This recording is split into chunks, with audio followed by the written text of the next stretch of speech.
வணக்கம்.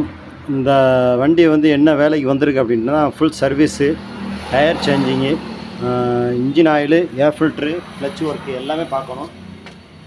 இதை எல்லாமே தனித்தனியாக ஒர்க் பண்ண வேண்டியது இருக்குது. இது வந்து என்னென்னா, பேக் வீல் சேஞ்ச் பண்ணணும். பிரேக்ஸு ஃபுல்லாக சுத்தமாக போச்சு. இது போக ஏர் ஃபில்ட்ருலாம் சுத்தமாக நமந்து போய் கிடக்கு. நிறைய பேர் இது கவனிச்சிருக்க மாட்டாங்க. இது என்ன ஸ்பாஞ்சுன்றத கொஞ்சம் கமெண்ட் பண்ணுங்க. இது வந்து இந்த ஸ்பாஞ்சினால் ஒரு பிரச்சனை வரும் இந்த வண்டிகளுக்கு. ஏர் ஃபில்ட்ரு சுத்தமாக அடைச்சி போய் நிற்கி.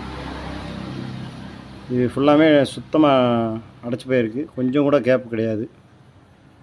இந்த அளவுக்கு இதில் அடைப்பு இருக்குது. பிரேக் ஷூ சுத்தமாக போச்சு. பிரேக் ஷூவோட நிலவரம் இது. டிம்மன் பிரைட் சுவிட்ச் ஒர்க் ஆகலை. வண்டி வந்து BS 5G. டிம்மன் பிரைட் வந்து ஒர்க் ஆகலை.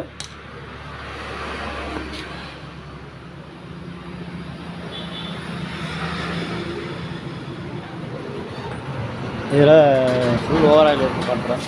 ஃபுல் ஓவர் ஆயில் ஒர்க்கில் இதில் என்னென்ன பிரச்சனைகள் இருக்குன்றதை தெளிவாக சொல்கிறேன் உங்களுக்கு.